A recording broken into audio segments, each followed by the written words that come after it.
Hello, everybody, and welcome to another edition of the Commissioner Summit outline video, off-season video. I don't know what you'd call these. Maybe give them a title. But anyways, I do want to apologize first and foremost for this taking as long as it has to come out. I was really shooting for January 1st to release these, but both my wife and baby got COVID. And I've recorded this video 3 times now, but each time it's like well over 30 minutes. So I'm not sure anybody wants to sit around and listen to me talk for that long. I'm not sure anybody wants to listen to me talk for 15 minutes, but here we are. Also, you know, it's for those who don't know, I'm sure everybody does, but we did welcome our first kid in September. So fantasy sports and sports in general and anything that I find enjoyable in life, video games, reading, going to the movies, being alone, is gone by the wayside. So my fantasy football leagues will tell you that I was very hands off this year, which sucks because we had guys not setting their lineups, and fantasy football is so easy. I don't see how that can even happen. But regardless, baseball, I'm not worried about you guys too much. And we'll get into when this league's going to open from here on out anyway. So I'm truthfully not too late. But spreadsheets and keeper spreads and stuff of that nature that you guys are used to seeing me put out and be a little slow going this year. So I'd like to apologize for that right away. But let's go ahead and get into what we've discussed over the summit, the changes we're making this year. For those who like change, there's not very much of it. For those who don't like it, this is your year. Our stat categories are really good. I think everybody's pretty happy with what we have, QA3, the triple slash line. We may alter it if we have to, if we ever move to sleeper. They don't offer baseball yet, but I know that app has become a fan favorite, especially with a lot of our baseball members in football leagues that run through sleeper. Our playoffs are great. I think we really got kind of everything on that end pretty set in stone. Really, this one's going over transactions and kind of what I've seen, complaints we've seen from the league, tweaks that we're making to rules that we already have, and then also a brand new, 2 brand new things that we're going to roll out for you guys this year. Well, hope to roll out. First and foremost, the big thing heading in, and I think the headliner of this is our buy and sell period. The proposal is that we're actually going to have a buy and sell period versus having selling happening for the entire year. Now, of course, we can't tell teams not to trade picks for players, but what we're hoping for here is that if we do have a set buy and sell period, it would pretty much hopefully alleviate a lot of what the complaints that we saw. I spoke with 4 of you direct about these last year, and after talking to commissioners and just what I've seen, it's become an issue with the selling. We had 6 teams sell last year, which that's half our league. I mean, we're not a dynasty league. We don't have 15, 20 teams. So, when we see 6 teams selling, that's half the league being, not being competitive. And instead of playing for the year that they're playing, they're playing for a better draft. And which is nothing wrong with that. Andrew likened it to Black Friday, which I thought was a great analogy. It used to be retailers that open up on Black Friday only, and then they started opening up on Thanksgiving, and then a week early, and then they're running Black Friday sales all of November because, they want to be first. They want to hit you in the pocketbook when you have the most amount of money, and that's the same way with members in our league trying to get after teams who all have, their picks available.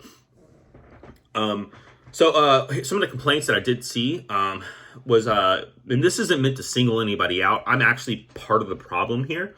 But complaints of teams starting to sell in March, April, essentially packing up shop before the season even starts, and not really going after building a team. It has been shown in the past that you can build a team out of your free agent pool, trades, and just, working your team. It's a long season, and you only need to finish in the top 66% of this league to make the playoffs. Is that right? That could be bad math. Anyways, you finish the top 8 to make the playoffs, and once you're in the playoffs, it has been shown. I'll use my team as an example, even though I don't want to. I was a bad Sunday away last year from making the championship game, and I was full of free agent players and guys I just picked off from teams for really cheap draft picks. It can be done.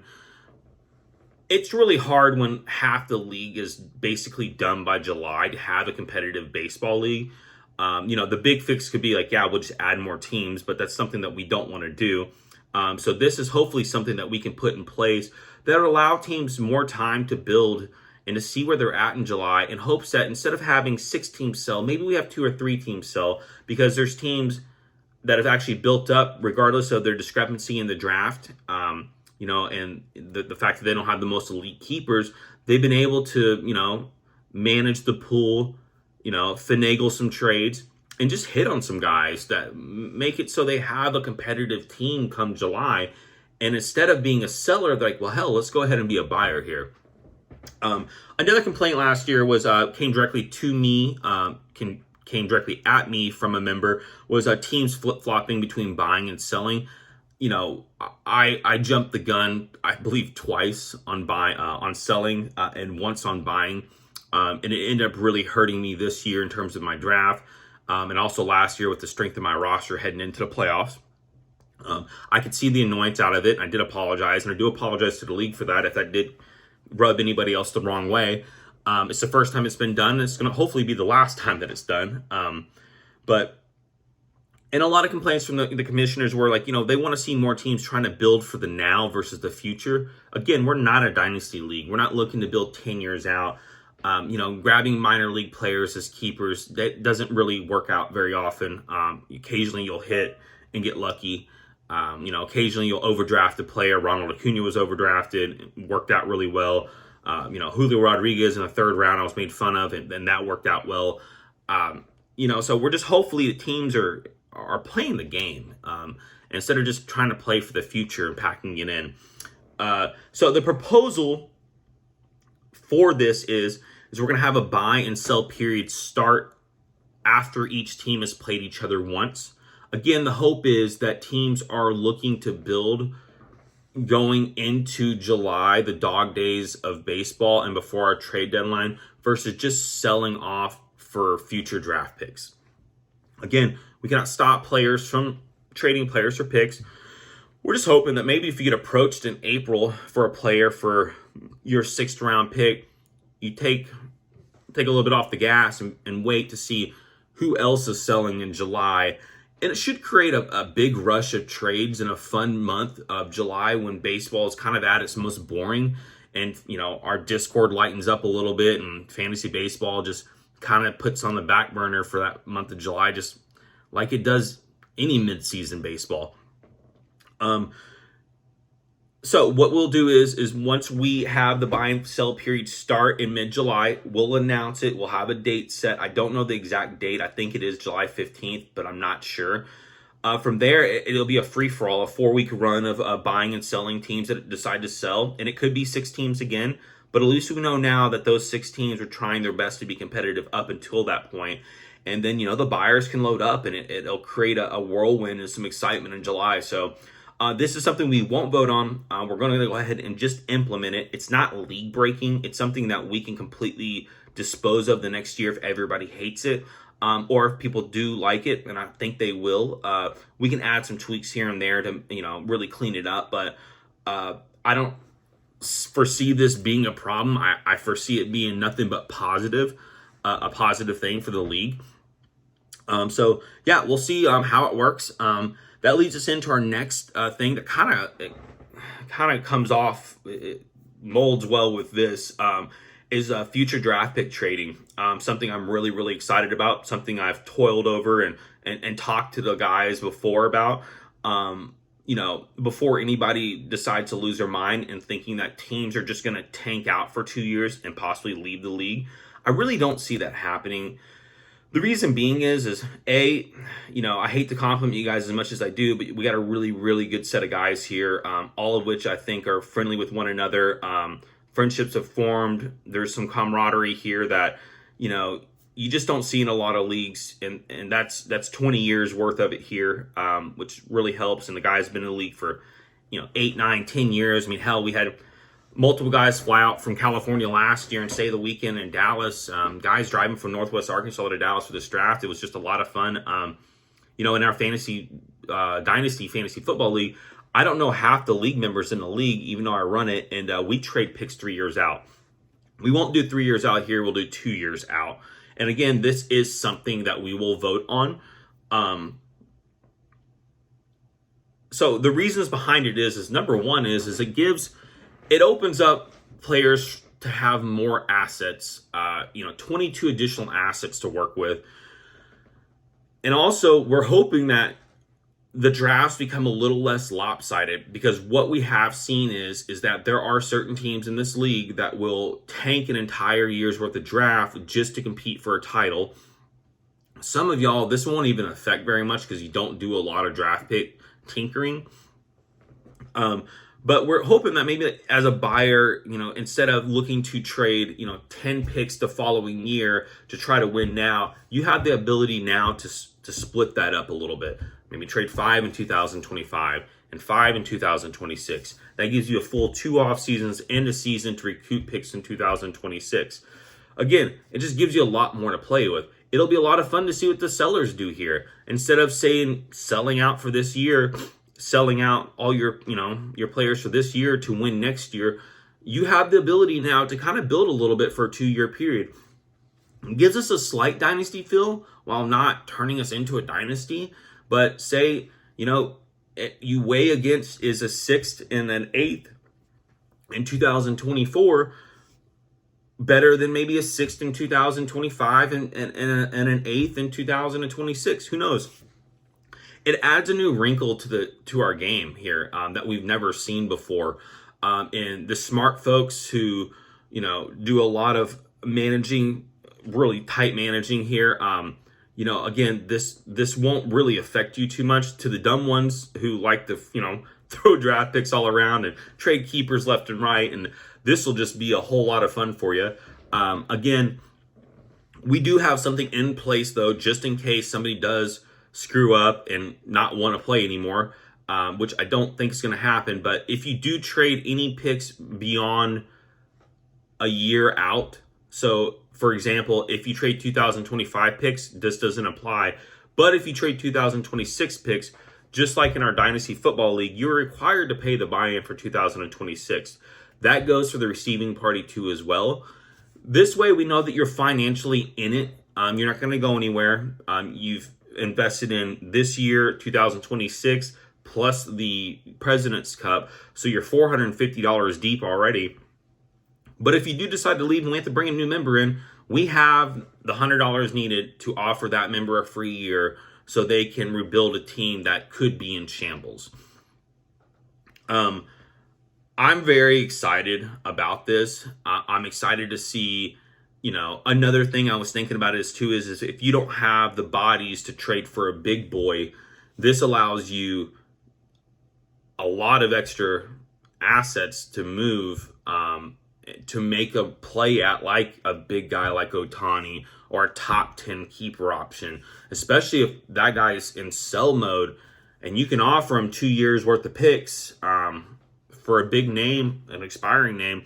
Who knows what will happen? So we'll vote on this one. I'll let it kind of marinate a little bit before I post a poll on it. Of course, debates, questions, anything, come to me with it. Again, I think this league is built for it. It's something that we've been looking to do for a long time. I think now is the time to do it, especially this being year 20, even though it's season 19, right? Yeah, because just like 2020 in the Dodgers World Series title, we don't count 2020, so it is season 19, but year 20. Anyways, it's a step up in progressing our league, which we're always looking to do. So we'll vote on that here soon. Week 11 rule is no more. The Week 11 rule last year was kind of a convoluted mess. The wording on it was wrong. It just didn't make very much sense. The reason for the Week 11 rule, that we put it in place was to stop teams from flip-flopping keepers, to reset them in the middle of the year or at the beginning of the year. So, that way if they did flip-flop keepers, they would still be charged for that year. But what I've found is now as teams looking to trade keepers that they're definitely going to keep, say week 8, week 9, they're having to wait a couple of weeks to make a trade happen. So much can happen in that 2 week period too, especially with our seasons only being, I think, 18 weeks long now. So no more week 11 rule. So if you trade a guy for a guy in week 2, the keeper clock starts when they're officially kept. But we will keep a version of this in place. I will use my Julio Rodriguez trade from last year as an example. I kept Julio going into the year. I traded Julio. I then traded back for Julio, and we'll keep him going into this year. His keeper clock does not reset. In order for me to reset Julio, I either need to reset him via the draft, or I trade him, wait a calendar year, and trade back for him. Then his keeper clock is reset. Now, of course, if you keep a guy going into the season and then you decide not to keep him going into the following season and then draft him, his keeper clock resets because he's not officially kept. If you say, have a kept player and you're trading for another keeper, and then you do decide to swap those keepers back, but then you don't keep them going into the draft.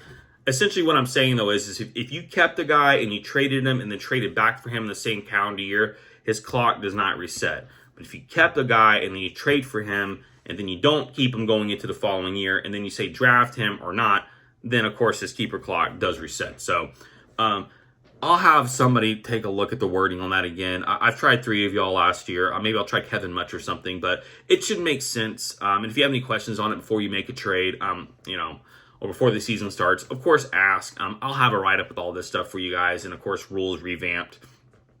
So another big one is that we are no longer opening the league after the World Series. We could see some people a little annoyed. I know we were annoyed, being asked to open the league in November. A lot of guys have fantasy football leagues they play in, fantasy basketball leagues.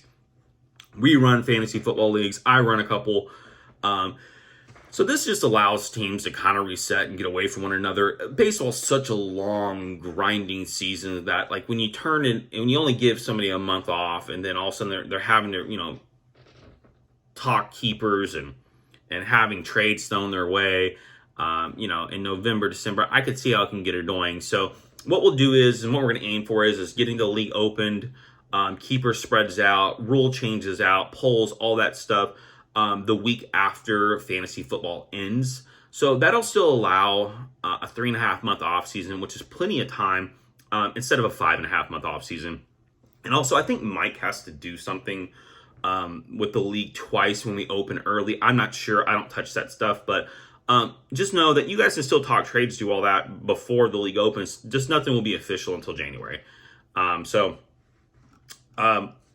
Last year we had some talks about some communication concerns with some guys. This league has made it as long as it has, and I firmly believe because of not only the communications from the commissioners to the players, but also the player-to-player communication. If you're getting trade requests, check your trade screen. It is extremely annoying to send a DM and then have a trade to sit on somebody's screen for 4 or 5 days. Make sure you're doing your due diligence and checking your transactions, making sure you have nothing pending.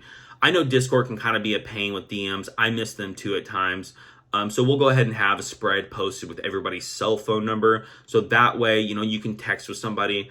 But, just make sure you're communicating. Even if you don't want to make a deal, you don't want to talk shop with somebody, you're not looking to move a guy, just tell the guy.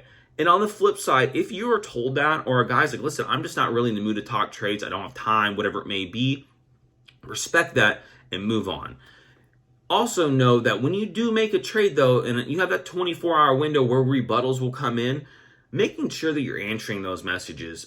If you're happy with the trade, if you want to talk a rebuttal, whatever it may be, just being on top of that, because it's a big frustration for a lot of folks, and it frustrates me too. So just making sure we're cleaning up and tightening up our communications. I don't really want to have conversations like I did last year. I don't have the energy for it. We're all approaching like mid-30s, 40s. It's just that kind of drama. It's just not needed. So I believe everybody's on Discord now. Everybody's got everybody's ability to text. There's so many ways you communicate. Just make sure that you're doing it. And also, if you are being told no, don't badger the other guy. I don't need that either. I don't need, paragraph long messages being sent to me being like, what is this guy talking about? I just be better. And that's not for everybody. It's just for a few folks. And also, I shouldn't have to run you down for, we shouldn't have to run you down for buy-ins. We don't ask a whole lot. Just, pay your buy-in, set your lineup, and just communicate with somebody. Yep. Okay, this is basically for the consolation playoffs. Something that was an issue last year is I know we have our September call-up draft that allows you to take an additional 7 players into the playoffs, and that's it. But make sure that you have enough pitchers going in, because missed innings in the playoffs from now on will be an auto loss. It's not fair to the other teams in the consolation bracket when guys are missing innings and dudes are winning that way. Or, you're competing your tail off, a guy misses innings and, they still win. It's not a good look. It's something that will actually get you canned in our league if you do it enough. It's altered the course of this league's history before. And it's on you to make sure that you have enough pitchers going into the playoffs to meet 35 innings. 35 innings isn't a lot over a 7-day period. So just have the roster to get you through, because that first overall pick is very important. It's allowed Harper to be kept for like a century now. Not Devin, but Andrew just got a huge haul for that first overall pick, so I can reset Acuna. That pick grows with importance every single year. So just make sure you're doing the right thing. Even if you're not interested in the consolation round, make sure you're setting your lineup. Make sure you got innings met, because it's the right thing to do. And just be respectful to your league members.